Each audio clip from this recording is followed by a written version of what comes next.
کچھ کام ایسے ہیں، کچھ عمل ایسے ہیں کہ اللہ چاہتا ہے کہ میرے بندے کریں، اور کچھ کام ایسے ہیں، کچھ عمل ایسے ہیں کہ اللہ چاہتا ہے میرے بندے نہ کریں۔ اب اللہ اتنا کریم ہے، اتنا غفور ہے، اتنا رحیم ہے، وہ دونوں پر اجر عطا کرتا ہے۔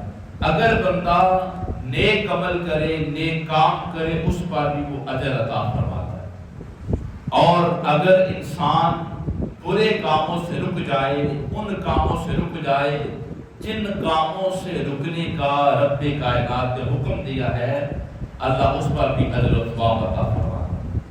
اب اس بندے کی بڑی ہی زیادہ خوش نصیبی ہے کہ جو نیک کام بھی اس لیے کرتا ہے کہ میرا اللہ مجھ پہ راضی ہو جائے، اور برے کاموں سے بھی اس لیے بچتا ہے کہ میرا اللہ مجھ پہ راضی ہو جائے۔ وہ بندہ کامیاب ہو جاتا ہے کہ جس کا جینا مرنا اٹھنا بیٹھنا اللہ کی رضا کی خاطر ہو جاتا ہے۔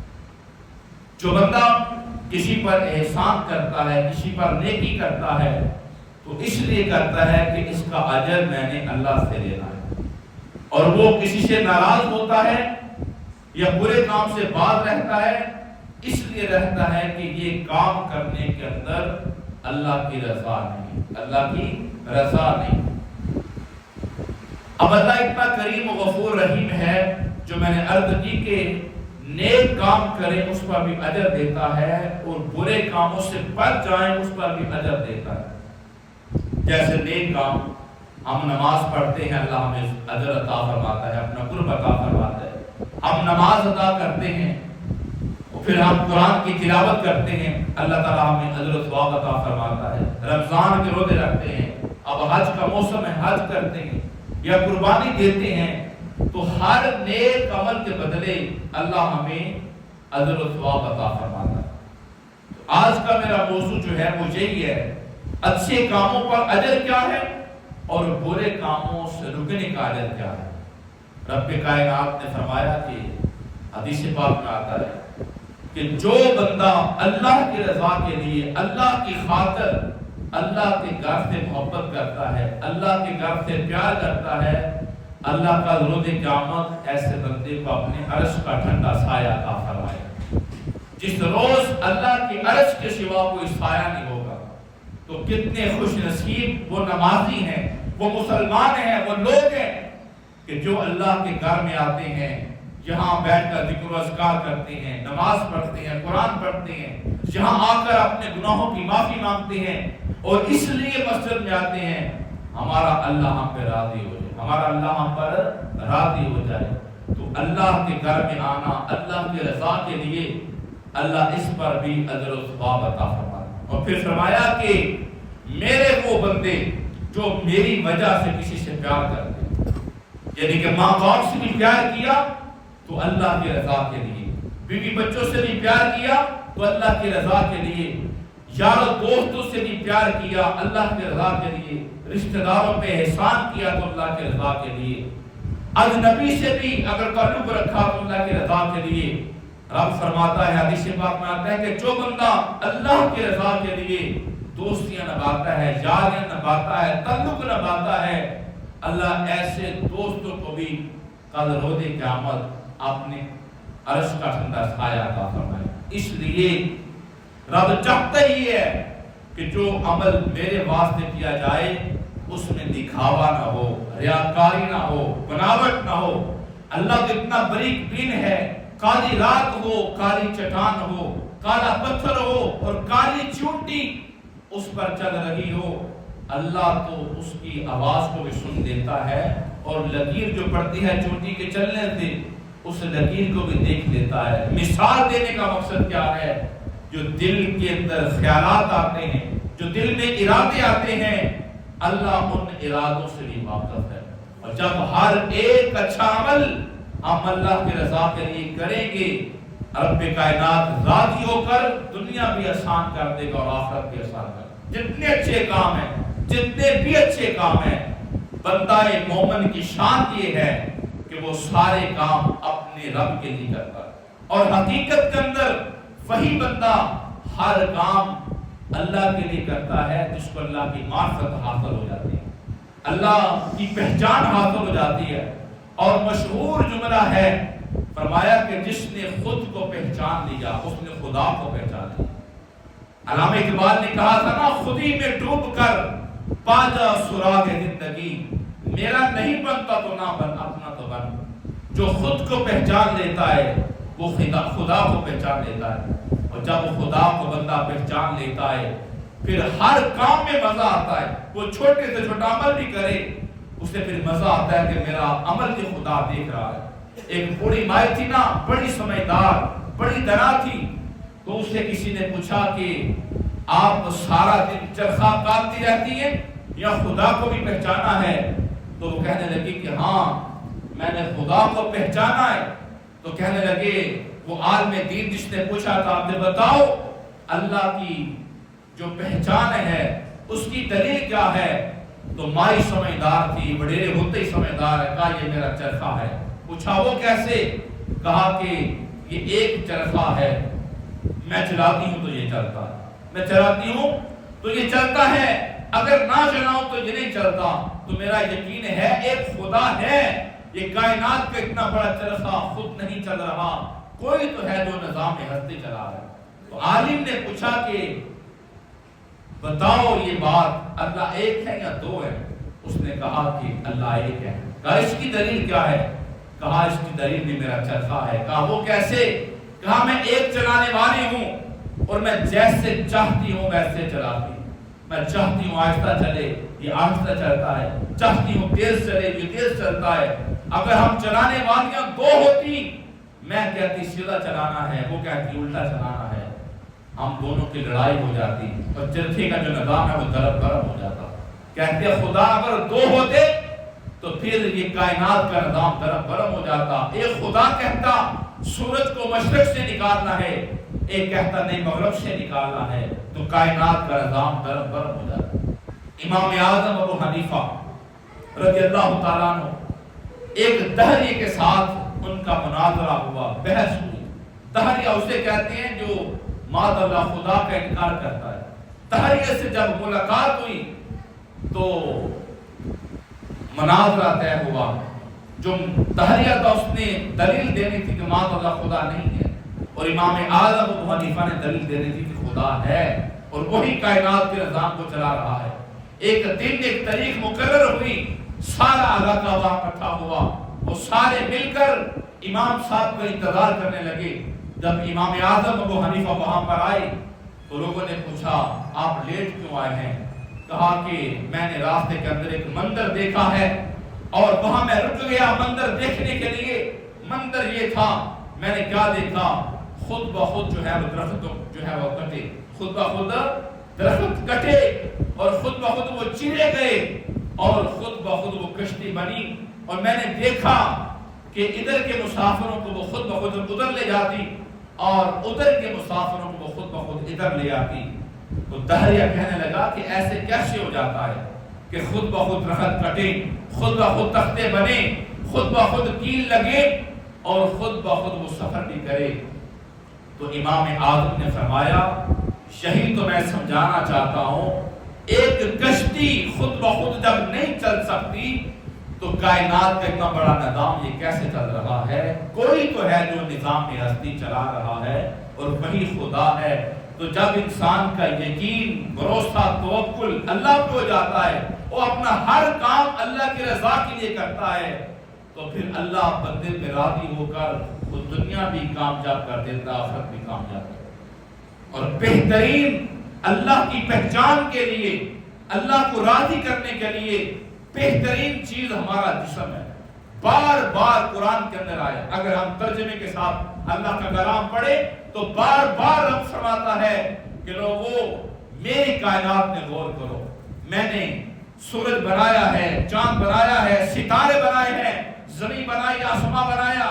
کہا یہ جو ستاروں کا نظام ہے، اللہ فرماتا ہے کہ دیکھو، غور سے دیکھو، پھر بار بار دیکھو، آپ کو کوئی نقص، کوئی کچی میرے کام کے اندر نظر نہیں آئے.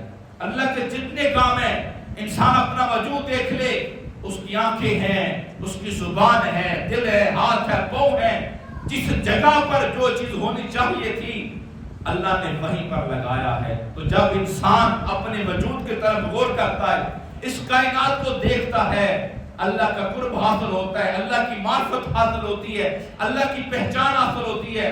اور جب اللہ کی پہچان حاصل ہو جاتی ہے، پھر وہ چھوٹا عمل بھی کرے، اس عمل میں پھر مزہ ہوتا ہے، لذت ہوتی ہے۔ آج ہمیں نمازوں کے اندر وہ چاشنی کیوں نصیب نہیں ہوتی؟ آج ہمیں تلاوت کے قرآن کے اندر وہ چاشنی، وہ سرور، وہ مزہ کیوں نصیب نہیں ہوتا؟ ہم خدا کی پہچان کے بغیر اس کے نماز کو پڑھتے ہیں، ہم خشوع و خضوع کے بغیر نماز پڑھتے ہیں، اور دل لگی کے بغیر، مفہوم کو سمجھنے کے بغیر، اللہ کے پیغام کو سمجھنے کے بغیر ہم جب اللہ کا قرآن پڑھتے ہیں، وہ لذت ہمیں نصیب نہیں ہوتی جو بلال حبشی کو ہوا کرتی تھی، جو ابو ذر غفاری کو ہوا کرتی تھی، جو صدیق اکبر کو ہوا کرتی تھی، جو عمر بن خطاب کو ہوا کرتی تھی، جو عثمان بن عفان کو ہوا کرتی تھی، جو علی المرتضیٰ شیر خدا کو ہوا کرتی تھی، جو امام حسن و حسین کو ہوا کرتی تھی۔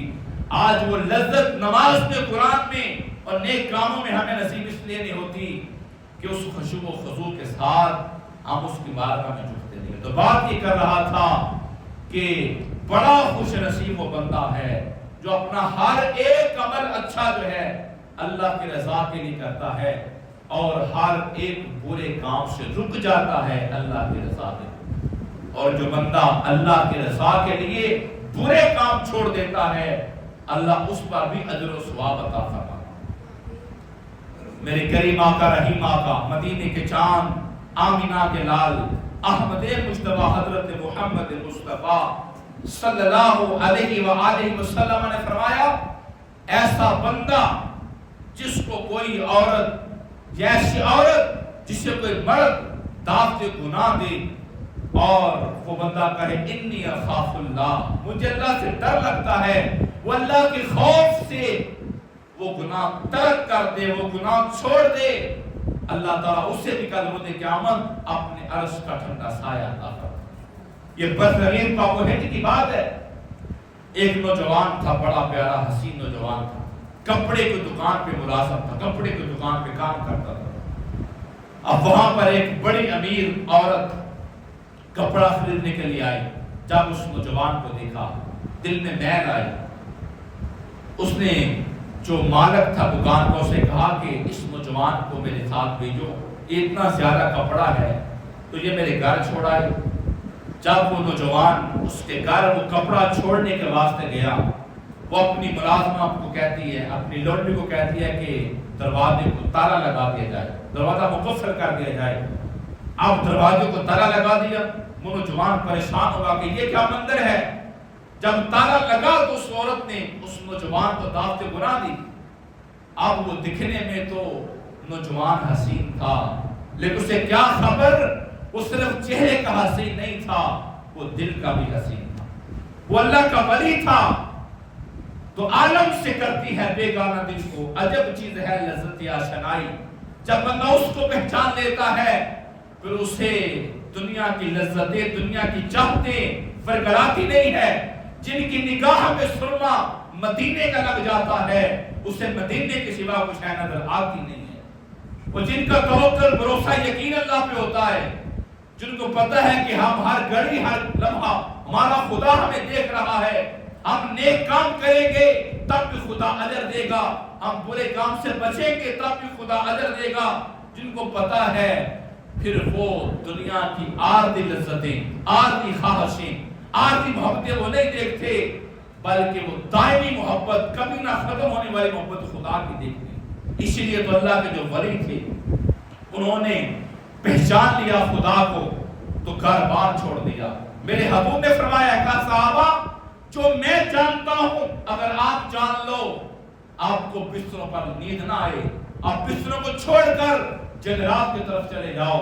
تو اللہ کے جو ولی ہوتے ہیں، درویش ہوتے ہیں، اسی لیے وہ پہاڑوں میں چلے جاتے ہیں، وادیوں میں چلے جاتے ہیں، نہروں کے کنارے پہ چلے جاتے ہیں، جنگلوں پہ چلے جاتے ہیں۔ کیوں؟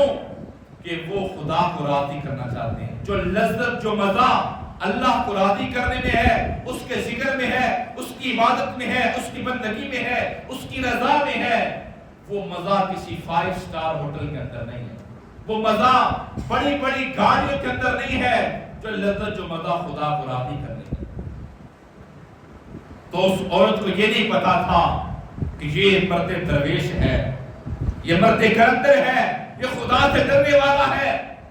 جب اس نے دعوت گناہ دی، وہ نوجوان کہنے لگا کہ اے عورت، میں تیری بات کیسے مانوں، میں تیری بات کیسے مانوں، انی اخاف اللہ، مجھے تو اللہ سے ڈر لگتا ہے، مجھے تو اللہ سے ڈر لگتا ہے۔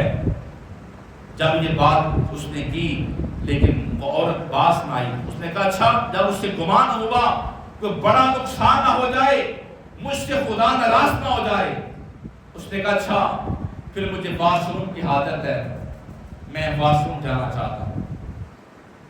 وہ واش روم گیا۔ روایات میں آتا ہے اپنا ہی پخانہ اس نے اپنے چہرے پہ مار لیا، گناہ سے بچنے کے لیے، گناہ سے بچنے کے لیے اتنا بڑا کام کیا۔ اب جب باہر آیا تو عورت نے سوچا کہ میں کسی پاگل کو اٹھا لائی ہوں، کسی دیوانے کو اٹھا لائی ہوں۔ اس نے کہا دروازہ کھولو، اسے جانے دو۔ وہ نوجوان کہتا ہے کہ میں باہر آیا، 7 چشمہ تھا، میں نے منہ دھویا، جسم کو صاف کیا۔ اس دور کے لوگ کہتے ہیں یہ عمل کرنے کے بعد وہ نوجوان جب تک وہ زندہ رہا اس کے جسم سے خوشبوئیں آتی تھی، وہ جس گلی سے گزر جاتا اس گلی سے خوشبو مہک آتی تھی، تو جب وہ دنیا سے چلا گیا اس کی قبر کی مٹی سے بھی خوشبو آتی تھی۔ یہ انعام تو دنیا کے اندر تھا، لیکن جو خدا کی خوف سے گناہ چھوڑ دیتا ہے اللہ اسے جنت عطا فرمائے۔ یاد رکھیں جو اصلاح ہے نا، اصلاح ہر دور میں ضرورت ہوتی ہے۔ یہ نہیں کہ بندہ بوڑھا ہو جائے اب اسے اصلاح کی ضرورت نہیں ہے۔ شیطان جو ہے نا، شیطان ہر گھڑی ہر لمحہ 2 بڑے دشمن ہے بندے کی، ایک نفس ہے، ایک شیطان ہے۔ باہر شیطان ہے، اندر نفس ہے۔ اندر سے یہ فرق آتا ہے کہ بندہ گناہ کرے، اور باہر سے شیطان بس اسے ڈالتا ہے گناہ کرے۔ حدیث پاک میں آتا ہے آخری وقت جب بندہ مرنے لگتا ہے تب بھی آپ کا شیطان کہتا ہے، وہ ماں کی شکل میں آتا ہے، ماں کہتی ہے میں عیسائی ہو کے مری تو بھی عیسائی ہو جاؤ، لیکن وہ اگر ایمان والا ہوگا اللہ اسے بچائے گا۔ جب اس کی پیش نہیں جاتی تو پھر باپ کی شکل میں آتا ہے، پھر کراتا ہے کہ میں تیرا باپ تھا، یہودی ہو کے مرا، تو بھی یہودی ہو جا، لیکن جو ایمان والا ہوگا اللہ اسے بچائے گا۔ بات کرنے کا مقصد یہ ہے آخری وقت تک شیطان چاہتا ہے بندہ کافر ہو کے مرے، نافرمان ہو کے مرے، کیونکہ اس نے خود نافرمانی کی ہے۔ شیطان پر گراتا ہے۔ اور یاد رکھیں سارے میری آواز کو بات سنا جا رہا ہے، جس کو گناہ کرنے کے موقع مل جائیں، گناہ کرنے میں آسانی مل جائے، گناہ کرنے کے موقع مل جائیں، گناہ کرنے کے لیے آسانی مل جائے، وہ آسانی سے گناہ کر لے، اسے کوئی دیکھنے پکڑنے والا نہ ہو، وہ یاد رکھے اسے ڈیل دی جا رہی ہے، اسے مہلت دی جا رہی ہے۔ اللہ راضی نہیں ہے، اللہ ناراض ہے۔ جب اللہ راضی ہوتا ہے پھر وہ گناہ کی توفیق نہیں دیتا، وہ توبہ کی توفیق دیتا ہے، پھر وہ توبہ کی توفیق دیتا ہے۔ تو اگر کسی کو گناہ کا موقع ملتا ہے تو سمجھ جائے کہ اللہ راضی نہیں ہے، راضی اس پہ ہوتا ہے جس کو وہ توبہ کی توفیق دے۔ روایات میں آتا ہے کہ اللہ جس پہ راضی ہوتا ہے اس کو دین کا فہم دیتا ہے، اسے اپنے گھر میں آنے کی توفیق دیتا ہے، اسے سجدہ کرنے کی توفیق دیتا ہے، اسے نیکوں کی سنگت میں بیٹھنے کی توفیق دیتا ہے۔ کیوں کرتا ہے ایسا؟ کہ اس کے بندے مسجد میں آ جائیں، جب مسجد میں آ جائیں گے امام صاحب کی بات سنیں گے یا کسی کی بات سنیں گے یا نماز پڑھیں گے، دل نرم ہو جائے گا، پھر وہ کہیں گے مولا ہمارا راستہ بہتر نہیں تھا، ہم گناہ گار تھے، یا اللہ ہمارے گناہ تیری رحمت سے زیادہ نہیں ہے، تو بادشاہ ہے، یا اللہ تجھے تیری رحمانیت کا واسطہ ہے، تجھے تیرے محبوب کا واسطہ ہے، یا اللہ ہمارے گناہوں کو معاف کر دے۔ تو اللہ پھر بندے کے سارے گناہوں کو معاف کر دیتا ہے، اللہ بندے کے سارے گناہوں کو معاف کر دیتا ہے۔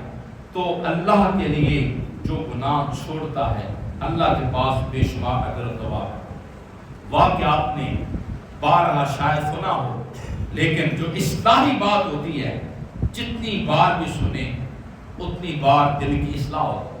ہم ہر روز چہرہ دھوتے ہیں، ہر روز ہم جو ہے وہ وضو کرتے ہیں، لباس کو بدلتے ہیں، اس لیے سارے کام روز کرتے ہیں کہ ہم صاف ستھرے رہیں۔ اسی لیے 5 نمازیں دی گئی، بار بار توبہ کا کہا گیا۔ میرے حضور نے فرمایا لوگوں میں 70 بار ایک دن میں اللہ سے توبہ کرتا ہوں، 70 بار۔ ایک روایت میں 100 بار آیا۔ اللہ میرے حضور تو گناہوں سے پاک ہے، میرے حضور تو گناہوں سے پاک ہے، لیکن یہ امت کے لیے وہ تو رحمت للعالمین ہے، وہ تو اللہ کے محبوب ہے، وہ تو قبر کے اندر بھی، روزہ کے اندر بھی زندہ جاوید ہے، اور میرے محبوب کی نبوت کا جو فیض ہے وہ کائنات میں جاری و ساری ہے۔ یہ تو جو بتایا میں 100 بار استغفار کرتا ہوں، 70 بار توبہ کرتا ہوں، یہ ہماری اصلاح کے لیے کہ ہر بار توبہ کریں۔ کئی بار ایک بندہ غلط ہوتا ہے، ایک بندہ غلط ہوتا ہے اور پورے گھر والوں کو، پورے خاندان والوں کو اس ایک بندے کی وجہ سے مشکل سہنی پڑتی ہے۔ سارا خاندان، سارا گھر ایک بندے کی برائی کی وجہ سے مشکل میں چلا جاتا ہے، اور کئی بار ایسا ہوتا ہے کہ ایک بندے کی وجہ سے سارے گھر والے بھی کامیاب ہو جاتے ہیں، سارے خاندان والے بھی کامیاب ہو جاتے ہیں۔ اور یہ واقعہ آپ نے سنا ہے، بنی اسرائیل کا واقعہ ہے۔ ایک بندہ غلط تھا، مجرم تھا ایک بندہ، اور ایک بندے کی وجہ سے، اس کی نحوست کی وجہ سے، اس کے گناہوں کی وجہ سے سارا جو شہر ہے اس پر رحمت نازل نہیں ہو رہی۔ موسیٰ علیہ السلام نے دعا کی کہ یا اللہ بارش نازل فرما، قحط پڑ رہا ہے، گرمی ہے، تو یا اللہ بارش نازل فرما، اگر تو نے رحمت نازل نہ فرمائی ہم تو ہلاک ہو جائیں گے۔ تو جواب آتا ہے موسیٰ ایک بندہ غلط ہے تیرے مجمع کے اندر، چونکہ پہلے یہ حکم دیا تھا کہ ساری بستی نکل جائے، ساری بستی اکٹھی ہو کر ایک میدان میں چلی جائے۔ جیسے آپ سب نے مل کر، مجھے بڑی خوشی اس بات کو ہوئی کہ یہ سارے گاؤں نے مل کر ایک جگہ پر عید کی نماز کو ادا کیا۔ جب سارے مل کر ایک جگہ اکٹھے ہو کر سچی توبہ کرتے ہیں، کسی ایک بزرگ کی وجہ سے، کسی ایک نوجوان کی وجہ سے، کسی ایک معصوم کی وجہ سے اللہ سب کی غلطیاں معاف کر دیتے ہیں۔ تو موسیٰ کو پہلے تو حکم یہ ہوا اگر اللہ کی رحمت چاہتے ہو، اللہ کی رضا چاہتے ہو، اللہ کی شفقت چاہتے ہو، تو سارے ایک میدان میں اکٹھے ہو کر وہاں جا کر اللہ سے دعا کریں۔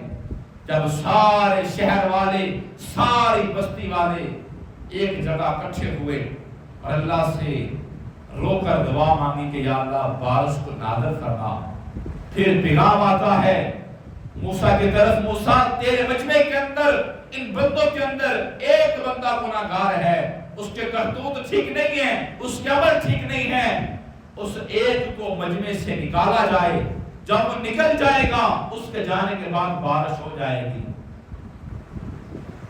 یہ بات سمجھا رہا تھا، کبھی ایک بندے کی وجہ سے پورے گھر میں رحمت نہیں ہوتی، اور کبھی ایک بندے کی وجہ سے پورے گھر میں رحمت ہو جاتی۔ کہا موسیٰ اس بندے کو مجمع سے نکالو۔ جب اس بندے نے یہ آواز سنی، موسیٰ کی پیغام سنا موسیٰ علیہ السلام کا کہ ایک بندہ نکل جائے، اس نے آواز دی موسیٰ علیہ السلام نے کہ خدا چاہتا ہے ایک بندہ نکل جائے جو گناہگار ہے۔ کہا میں پہلے آواز دیتا ہوں خود ہی نکل جائے، اگر مجھے نام خدا نے بتا دیا پھر نام لے کر کہا جائے گا، لیکن پہلے مہلت دیا وہ نکل جائے۔ جب اس بندے نے دیکھا کہ گناہگار تو میں ہی ہوں، گناہگار تو میں ہی ہوں، اور میری گناہوں کی وجہ سے میرے کرتوت اتنے خطرناک ہیں کہ ان کی وجہ سے پوری بستی پر رحمت نازل نہیں ہو رہی، اس نے مجمع کے اندر ہی سر کو جھکایا، نگاہ کو جھکایا، دل کو جھکایا، اور وہ اللہ کی بارگاہ میں سچی توبہ کرنے لگا۔ کہا یا اللہ تو ہی معاف کرنے والا ہے، یا اللہ جتنی غلطیاں ہو گئی آج میرے گناہوں پہ پردہ ڈال دے۔ اتنے بڑے مجمع کے اندر جب میں نکلوں گا لوگ کہیں گے یہ گناہگار ہے، یہ فلاں کا بیٹا، فلاں کا پوتا یہ گناہگار تھا، اس کی وجہ سے ہم پر رحمت نہیں ہو رہی تھی۔ کہا یا اللہ میں تو رسوا ہو جاؤں، یا اللہ میں رسوا ہو جاؤں گا، آج مجھے رسوائی سے، ذلت سے آج بچا لے، آج کے بعد کبھی میں تیری نافرمانی نہیں کروں۔ آج کے بعد تیری نافرمانی نہیں کروں گا. عدل کریں تے فضل کریں تے بخشے جامن میں ورگے مقالے. اور اگر وہ عدل کرے تو تھر تھر کمبل اچھیاں شانہ والے. جب وہ عدل کرنے والے پہ آتا ہے، بڑے بڑے بادشاہ، بڑے بڑے سیٹھ، بڑے بڑے جج، بڑے بڑے وکیل اور بڑے بڑے خدا کے دعوے کرنے والے، جب وہ عدل کرتا ہے دھرتی ہل جاتی ہے، آسمان سے آگ اترتی ہے. پرانے وقتوں کے اندر آسمان سے پتھر نازل ہوتے تھے تو بڑے بڑے سمجھنے والے بھی کانپتے تھے، تہہ زمین چلے جاتے تھے. لیکن جب وہ عدل کرے تے تھر تھر کمبن اچھیاں شانہ والے، تے فضل کرے تے بخشے جاون میں ورگے مقالے. اس نے دعا کی کہ یا اللہ میں گنہگار ہوں، آج مجھے بچا لے، آج مجھے معاف کر دے، میں دوبارہ نافرمانی نہیں کروں گا. آنسو بہانے کی دیر تھی، عاجزی اپنے اندر لانے کی دیر تھی، گر گڑانے کی دیر تھی، شرمندہ ہونے کی دیر تھی، معافی مانگنے کی دیر تھی. اللہ نے فی الفور بارش کو نازل کر دیا، بارش کو نازل کر دیا. سارے لوگ خوش ہوئے، لیکن موسیٰ علیہ السلام حیران ہوئے. کہا کہ بندہ تو کوئی نہیں نکلا، تو یہ بارش کیسے نازل ہوئی؟ کہا یا اللہ کیا ہوا ہے؟ تو نے کہا تھا بندے کو نکالو، بندہ نکلا کوئی نہیں ہے اور بارش نازل ہو گئی ہے. اللہ پاک نے فرمایا کہ اے موسیٰ اس بندے نے توبہ کر لی تھی، اس بندے نے توبہ کر لی تھی اور میں نے توبہ قبول کر لی تھی. بندہ بڑا گنہگار تھا، بتاؤ اس سے بڑا گنہگار کیسا ہوگا وہ کہ اس کی وجہ سے رحمت نازل نہیں ہو رہی تھی. کہ بندہ گنہگار تھا لیکن میں نے اس کی توبہ قبول کر لی ہے. موسیٰ نے کہا کہ یا اللہ تو بندہ مجھے دکھا دے، بندہ کون تھا، اس کا نام بتا دے، وہ کون تھا. کہا موسیٰ جب وہ گناہ کر رہا تھا میں نے تب اس کی عزت کو اچھالا نہیں ہے، تب اس کو ظاہر نہیں کیا. اب تو میرا ولی بن چکا ہے، اب تو میرا بندہ بن چکا ہے، میں نہیں بتاؤں گا وہ کون ہے بلکہ پردہ ڈال. ہم اس لیے حکم ہے نا کہ کسی کا گناہ دیکھ لیں تو پردہ ڈالیں، اچھالے نہیں، بتائیں نہیں، پردہ ڈالیں. ہاں اگر یہ ڈر ہو کہ یہ بندہ اگر آج اسے روکا نہ گیا، عوام کو بتایا نہ گیا تو کل کو یہ پھر کو بڑا ہاتھ مارے گا. اسے روکنے کے لیے بتایا جائے تو یہ بہتر ہے، لیکن اگر اسے وارننگ دی جائے کہتا ہے یہ گناہ نہ کرنا، تیرا راز ہے راز رکھوں گا. کہا جو بندہ دنیا کے اندر بندوں کا راز رکھتا ہے روز قیامت اللہ اس بندے کا بھی راز رکھے. اس نے کیا کیا؟ اللہ راز رکھے گا اور اللہ تعالیٰ اس بندے کی بخشش کروا دے گا. کہا لوگوں کا چاہتے ہو دنیا کے اندر آپ چاہتے ہو کہ اللہ روز قیامت آپ کو معاف کرے، پھر دنیا کے اندر اللہ کے بندوں کو معاف کرو. آپ دنیا کے اندر اللہ کے بندوں کو معاف کرو گے، اللہ قیامت کا دن آپ کو معاف کر دے. تو جو بندہ اللہ کے خوف سے ایک گناہ چھوڑ دیتا ہے اللہ اس بندے کو اپنے عرش کا ٹھنڈا سایہ عطا فرماتا ہے. ایک بنی اسرائیل کی بات ہے، ایک بہت بڑا قافلہ کہیں سفر پہ جا رہا تھا، اس میں ایک عورت بھی تھی. جب وہ قافلہ چلتا گیا امام غزالی رحمۃ اللہ تعالیٰ علیہ نے مکاشفۃ القلوب کتاب کا نام اس کے اندر واقعہ نقل کیا ہے، اور یہ دلوں کو نصیحت دینے کے لیے، کیونکہ آج کے دور کے اندر لوگ جو ہیں وہ بڑے گناہوں کے اندر مبتلا ہیں، نگاہیں پاک نہیں، سوچیں پاک نہیں، ساری رات جو ہے وہ موبائل چلایا جاتا ہے. اور گناہ ایسی چیز ہے جو جوانیوں کو برباد کر دیتا ہے، جو بڑھاپے کو برباد کر دیتا ہے، جو نماز کی لذت کو چھین لیتا ہے، جو عبادت کی لذت کو چھین لیتا ہے، اور جو سب سے بڑی رکاوٹ اللہ کے قرب کے اندر گناہ ہوتا ہے. جو گناہ ہے، بد نگاہی ہے، یہ اللہ کے قرب کے اندر جو ہے رکاوٹ ہوتی ہے. تو کہا کہ قافلہ جا رہا تھا، ایک عورت تھی، اس عورت کی وجہ سے رات کے اندھیرے کے اندر نوجوان نے گھوڑا پکڑا اور چل پڑا. جب رات کا پچھلا پہر ہوا سارے سو گئے اور اس نے جا کر نوجوان نے اس عورت کو دعوت گناہ دی. اب اس عورت نے کہا کہ جاؤ پہلے قافلے میں دیکھو کوئی جاگ تو نہیں رہا. تو سارے قافلے میں گیا، سارے سو رہے تھے. آپ کہنے لگا کہ سارے سو گئے ہیں، عورت کہنے لگی نہیں ایک جاگ رہا. ایک جاگ رہا ہے، ایک جاگ رہا ہے اور میرا خدا ہے۔ ایک رات کا جاگنا بہت اوکھا، یا جاگتا عشق دی مرد والا، یا جاگتا دکھیا بیمار آتی، ایک جاگتا پہلے دار آتی، یا جاگتا چور سن ہوتے وارشامیاں سب کرنا چوٹیاں نے، ایک کو جاگتا پروردگار آتی۔ اور اول حمد ثنا الہی تو جو مالک ہر دا، جو اس دا نام چتار نوالا و پچھلے میدان نکالتا، اور سے سنگت جوڑا ڈٹھے کہ اوڑک وتھا پیاں جنا بعد ایک پل نہیں سدیندے، وہ شکلاں یاد نہ رہیاں، اور لوئے لوئے بھر لے کڑیے جیت بانڈا بھرنا، شام پئی بن شام محمد گھر جاندی نے ڈرنا۔ تو کہا کہ وہ ایک ہے جو جاگ رہا ہے، کائنات کا مالک و خالق و رازق ہے، ہم اس کی طرف سے آئے ہیں اور پل کر جانا ہے۔ یہ جو مجھے جو گناہ کی دعوت دے رہا ہے، یہ تو عارضی گناہ ہے، اور یہ گناہ محفوظ ہو جائے گا اور اللہ معاف نہیں کرے گا، لیکن آج اس کے خوف سے ہم اگر گناہ چھوڑ دیں گے، کل روز قیامت اللہ جنت بھی عطا فرمائے گا، اپنا دیدار بھی عطا فرمائے گا۔ اس عورت نے کہا کہ میں تیری بات نہیں مان سکتی، مجھے خدا سے ڈر لگتا ہے۔ جب یہ بات نوجوان نے سنی، اللہ کے خوف سے اس کا جسم کانپنے لگا، وہاں سے پلٹا بھاگا، واپس آیا، اور واپس آ کر اللہ کی بارگاہ میں توبہ کی۔ کچھ دن گزرے تو نوجوان دنیا سے چلا گیا۔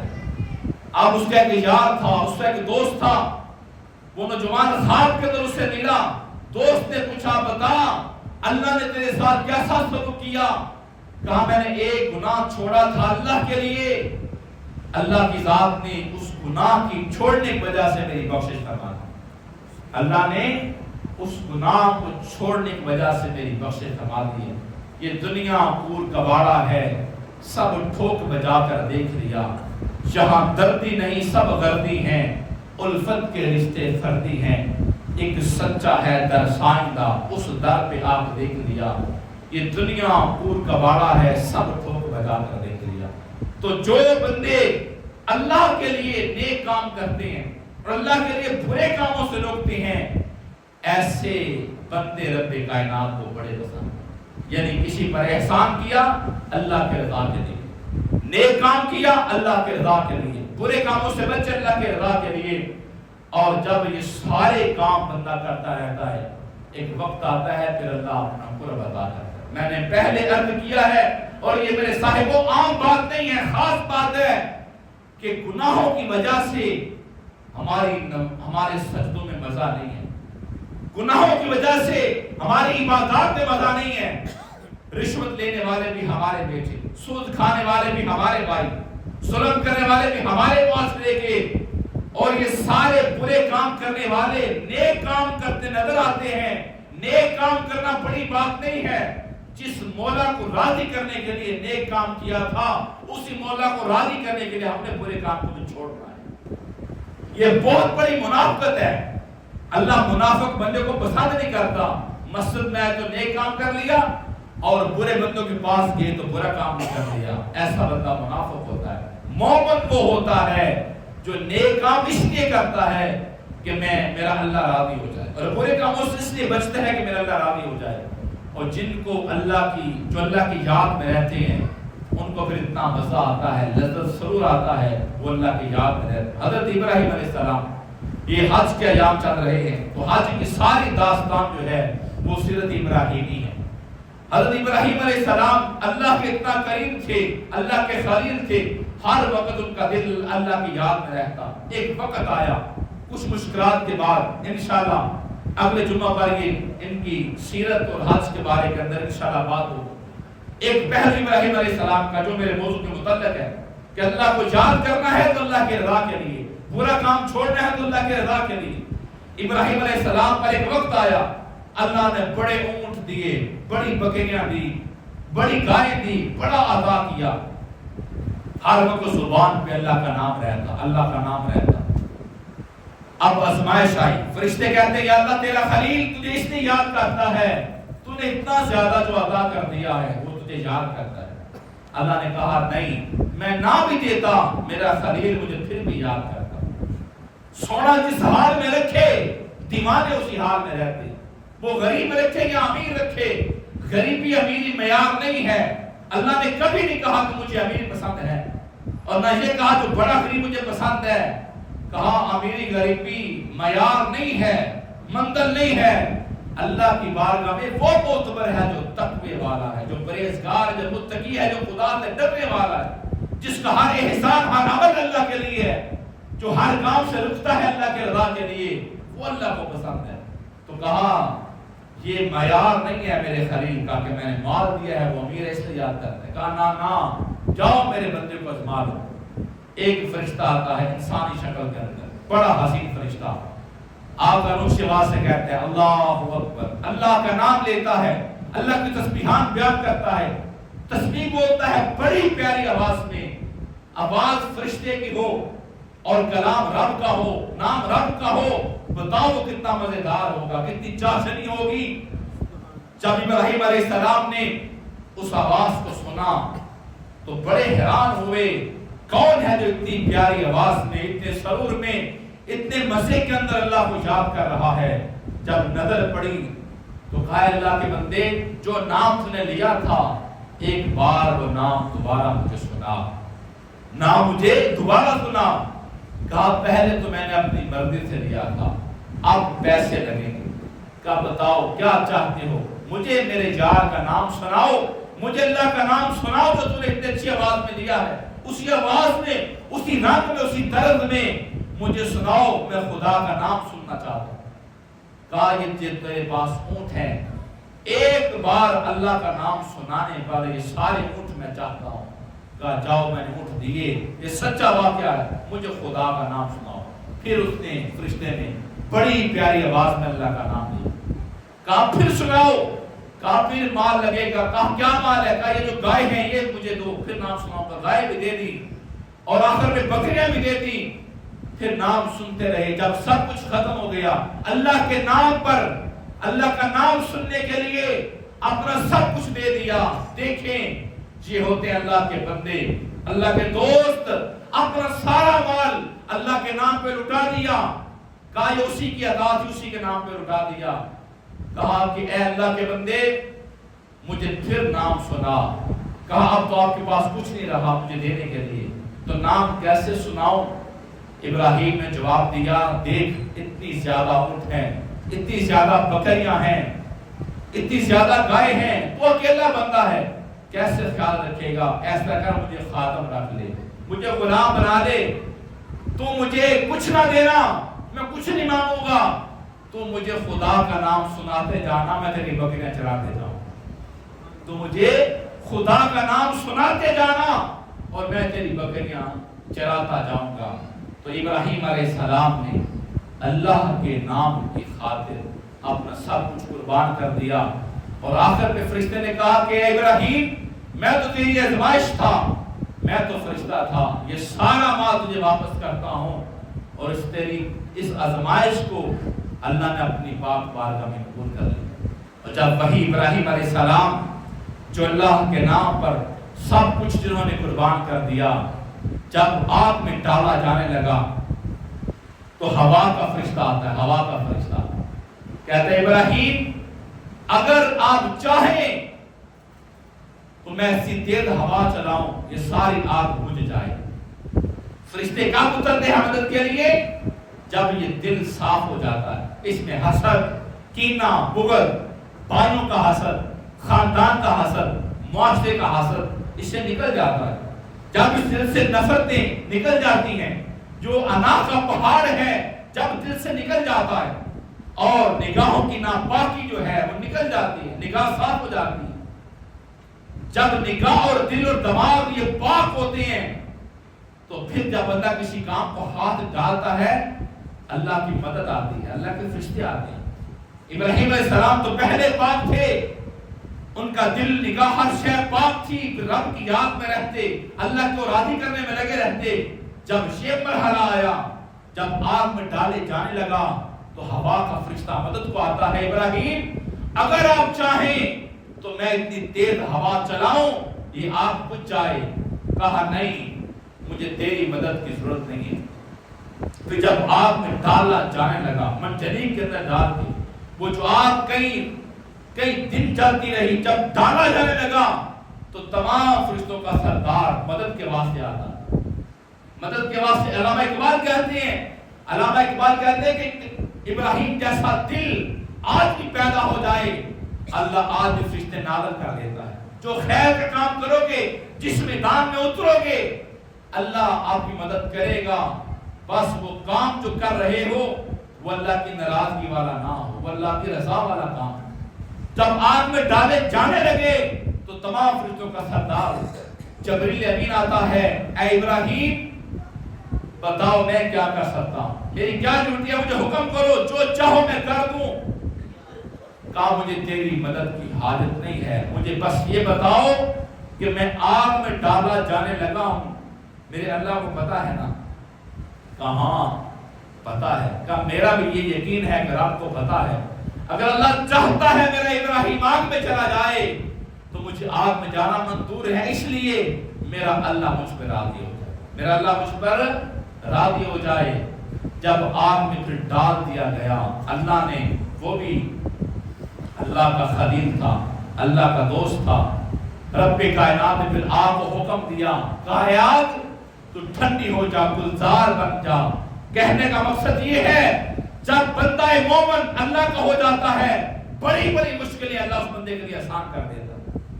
یہ نقطہ سمجھے نا, اتنی بڑی آگ اللہ نے ابراہیم کے لیے آسان کر دی. آج ہم بھی اگر خدا کے ہو جائیں, ہمارا جینا مرنا, اوڑھنا بچھوڑنا, دنیا کی محبت, دنیا کی آرزو, دنیا کا لالچ, اسے نظریں ہٹا کر ہم خدا کے بندے بن جائیں تو بڑی بڑی مشکلیں اللہ ہمارے لیے آسان کر دے گا. جس طرح آگ کو حکم دیا, آگ ٹھنڈی ہو جا, گلزار بن جا, اور بہترین پودے وہاں لگ گئے, آرام سے جا کر ٹھنڈی ہوا کے اندر, وہ ٹھنڈی آگ کے اندر بڑے آرام سے جو ہے وہ اللہ کا خلیل وہاں بیٹھ گیا.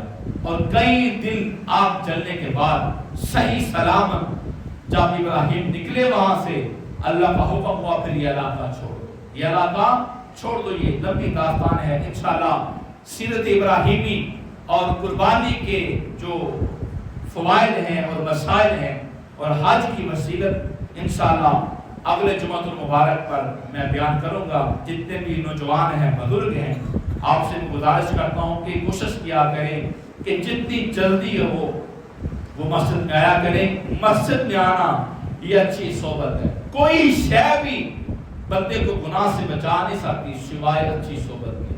تو یہ اچھی صحبت ہے. مسجد میں جو یہی باتیں ہوں گی کہ ہم خدا کے بن جائیں. جو خدا کا بنتا ہے خدا اس کا بنتا ہے.